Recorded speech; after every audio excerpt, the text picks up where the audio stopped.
नमस्कार, आप लाइव बिहार देख रहे हैं। मैं हूं राजमोहन तिवारी।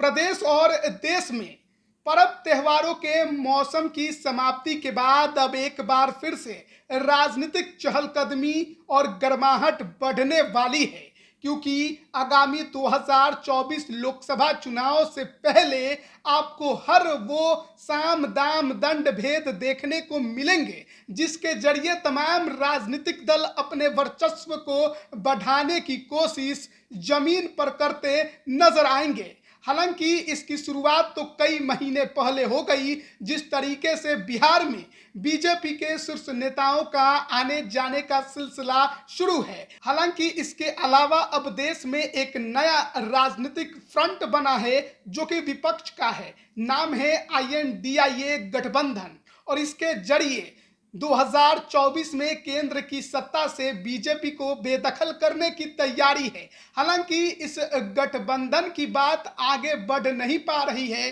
क्योंकि 5 राज्यों के विधानसभा चुनाव चल रहे हैं। मिजोरम और छत्तीसगढ़ में चुनाव संपन्न हो चुका है, लेकिन मध्य प्रदेश, राजस्थान और इसके अलावा तेलंगाना में चुनाव 30 नवंबर तक चलेंगे। 3 दिसंबर को इसके रिजल्ट सामने आ जाएंगे, जो कि 2024 के चुनाव से पहले बहुत ही ज्यादा महत्वपूर्ण माने जा रहे हैं। एक तरह से सभी इसको सेमीफाइनल करार दे रहे हैं कि जनता का रुझान इस बार किसकी तरफ है। हालांकि विधानसभा और लोकसभा चुनावों को आप एक तराजू में रखकर नहीं तौल सकते। जब बात केंद्र के चुनाव की आती है, यानी अपना प्रधानमंत्री चुनने की, अपना सांसद चुनने की, तो लोगों के मन और मिजाज बदल जाते हैं। पिछले 2 चुनाव हम लगातार इसके देखते भी आ रहे हैं। लेकिन उसके पहले हम आपको बता दें, बिहार में 40 लोकसभा की सीटें हैं और 40 सीटों को जीतने के लिए दोनों ही खेमा पूरी दमखम के साथ अभी से मैदान में कूद गया है। जिस तरीके से राजद के नेताओं का भी दौरा शुरू हो चुका है, खुद उप मुख्यमंत्री तेजस्वी यादव अब दौरे पर जाना शुरू कर दिए हैं। नीतीश कुमार भी अपनी पार्टी को मजबूत करने की कोशिश कर रहे हैं। बीजेपी के शीर्ष नेताओं ने किस कदर बिहार में अपना डेरा जमाना शुरू किया है, यह किसी से छिपा नहीं है। लेकिन इनके अलावे सबकी नजरें बिहार में उन राजनीतिक पार्टियों पर भी हैं जो कि अपना एक कोर वोट बैंक लेकर चलती हैं। चाहे बात आप चिराग पासवान की कर लीजिए, उपेंद्र कुशवाहा की कर लीजिए, मुकेश सहनी की कर लीजिए। ऐसे में देखना बड़ा दिलचस्प होगा कि ये जो राजनीतिक पार्टियां हैं कैसे जमीन पर तैयारी कर रही हैं। वैसे बीजेपी के साथ उपेंद्र कुशवाहा और चिराग पासवान तो चले गए हैं, लेकिन मुकेश सहनी ने अभी अपने पत्ते नहीं खोले हैं। निषाद आरक्षण संकल्प यात्रा के बहाने पूरा बिहार घूमा, यूपी झारखंड घूमा, और अब उन्हीं का इंतजार है कि मुकेश सहनी क्या फैसला करते हैं। जाहिर तौर पर जो वोट बैंक पर वो दावा करते हैं, कहा जाता है कि वो वोट बैंक अधिकतर बीजेपी को वोट करता है। तो अगर खिलाफत में गए तो बीजेपी को नुकसान उठाना पड़ सकता है, लेकिन अगर एनडीए के साथ आए तो जाहिर तौर पर बीजेपी अपने आप को और मजबूत देखेगी। लेकिन वही बात अगर महागठबंधन की करें, INDIA अलायंस की करें, तो इसमें अभी तक सब कुछ साफ नजर नहीं आ रहा है। और CPI की रैली में खुले मंच से नीतीश कुमार ने भी इस बात पर जोर दिया था कि देखिए, गठबंधन तो बन गया, लेकिन अब तक कुछ भी खुलकर नहीं आ रहा है, क्योंकि जो उसमें बड़े भाई की भूमिका में है वो कांग्रेस है, और कांग्रेस ज्यादा दिलचस्पी नहीं दिखा रही है। नीतीश कुमार को इस बात का एहसास है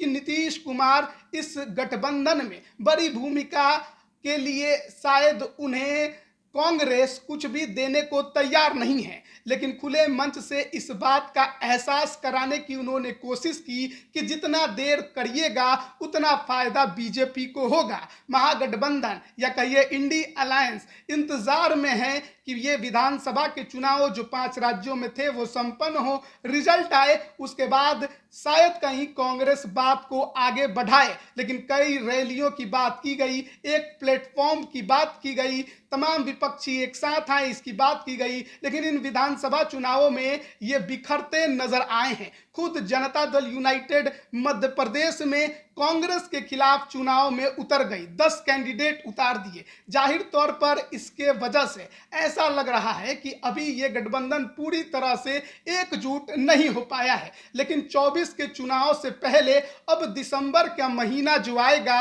उससे गर्माहट बढ़ने वाली है। उसके पहले भी 28 नवंबर को आपको बिहार में बहुत गर्मा गर्मी देखने को मिलने वाली है, क्योंकि चाचा भतीजे में इस बार ताकत दिखाने की होड़ है। एक तरफ लोजपा के स्थापना दिवस के मौके पर केंद्रीय मंत्री पशुपति पारस अपने संसदीय क्षेत्र हाजीपुर में शक्ति प्रदर्शन करने वाले हैं, तो वहीं दूसरी तरफ चिराग पासवान राजधानी पटना में कार्यकर्ताओं और समर्थकों का जुटान करने वाले हैं। जाहिर तौर पर कोशिश है हाजीपुर फतह की, किसको सीट मिलेगा किसको नहीं मिलेगा ये बीजेपी को तय करना है एनडीए में, लेकिन दोनों ही खेमे हाजीपुर पर जिस तरीके से नजर गड़ाए हैं, जाहिर है कोई पीछे हटने वाला नहीं है। वैसे भी अब लोजपा जब टूट गई है तो असली लोजपा कौन बनेगी, उसकी जगह राष्ट्रीय लोक जनशक्ति पार्टी और लोक जनशक्ति पार्टी रामविलास में बीजेपी किसे देगी, इसका भी इंतजार हर किसी को है। वहीं दूसरी तरफ मुकेश सहनी के बारे में कहा जा रहा है कि वो भी 3 दिसंबर के बाद एक बड़ी रैली आपको करते नजर आएंगे। अब ऐसे में देखना बड़ा दिलचस्प है कि बिहार की राजनीति क्या करवट लेती है। उपेंद्र कुशवाहा को बीजेपी कितनी सीटें देती है, कहीं खबर निकल कर आ रही है 2 सीट की, तो कहीं खबर निकल कर आ रही है 3 सीट की, लेकिन उपेंद्र कुशवाहा के खाते में वो कौन सी सीटें जाएंगी ये भी देखना बड़ा दिलचस्प है। क्या जो पुरानी 3 सीटें थी उनके पास रहेंगी या फिर उसमें बदलाव होगा। लेकिन इसके अलावा महागठबंधन में भी बिहार के अंदर 40 सीटों में बंटवारा करने को लेकर बहुत माथापेची होने वाली है, क्योंकि एक तरफ कांग्रेस भी 9-10 सीटों पर लगातार दावा ठोक रही है, वैसे ही वामपंथी दल लगातार दावा ठोक रहे हैं। आरजेडी और जेडीयू कितने कितने सीटों पर लड़ेंगे ये अब तक खुलकर सामने नहीं आ पाया है, लेकिन अब क्योंकि पर्व त्योहारों के मौसम खत्म हो गए हैं तो अब बारी है राजनीतिक मौसम की। चहलकदमी बढ़ने वाली है, गर्माहट बढ़ने वाले हैं और रैलियों का दौर भी शुरू होने वाला है। पिछली बार नरेंद्र मोदी के नाम पर बिहार में 40 में से 39 सीटें एनडीए के खाते में चली गई थी, लेकिन अब नीतीश कुमार बीजेपी के साथ नहीं है, तो ऐसे में बीजेपी के सामने भी एक बड़ी चुनौती है कि नीतीश कुमार के बिना अपना जो मजबूत पकड़ बिहार में है उसे कैसे बनाए रखे, अधिक से अधिक सीटों पर कैसे जीत दर्ज कर एक बार फिर केंद्र में मोदी सरकार बनाने में बिहार की भूमिका दिखाएंगे। अब इंतजार हर किसी को है इसी बात का कि 3 दिसंबर को जो रिजल्ट आएंगे वो किसके पक्ष में जाएंगे। वैसे भी जो 5 राज्यों के चुनावी परिणाम आएंगे उसमें महज एक राज्य मध्य प्रदेश बीजेपी के खाते में है। एक जगह मिजोरम की बात करें तो वहां पर दूसरी सरकार है, तेलंगाना में दूसरी सरकार है, लेकिन छत्तीसगढ़ और राजस्थान में कांग्रेस की सरकार है। तो कौन अपनी सरकार बचा पाएगा, कौन किसको हरा पाएगा, ये देखना बड़ा दिलचस्प है। अगर कांग्रेस एक बार फिर फतह करने में कामयाब होती है तो जाहिर तौर पर 24 के चुनाव से पहले बीजेपी को करारा झटका लगेगा। तो इसके अलावा नीतीश कुमार के सपने को भी एक बार फिर झटका लगेगा कि राहुल गांधी का कद INDIA गठबंधन में बड़ा होता नजर आएगा। तो हर किसी को इंतजार 3 दिसंबर का है, लेकिन उससे पहले 28 नवंबर को एक तरफ हाजीपुर तो एक तरफ पटना में भी आपको दमखम देखने को मिलने वाला है। शक्ति प्रदर्शन चाचा भतीजे में देखने को मिलने वाली है और उसके बाद बिहार में एक रैलियों का नया दौर भी शुरू होने जा रहा है। आप आगामी 24 के चुनाव को लेकर क्या सोचते हैं कमेंट करके जरूर बताएं। बने रहिए लाइव बिहार के साथ। आप सभी का बहुत बहुत धन्यवाद। लाइव बिहार यूट्यूब पर सब्सक्राइब और फेसबुक पर लाइक जरूर करें।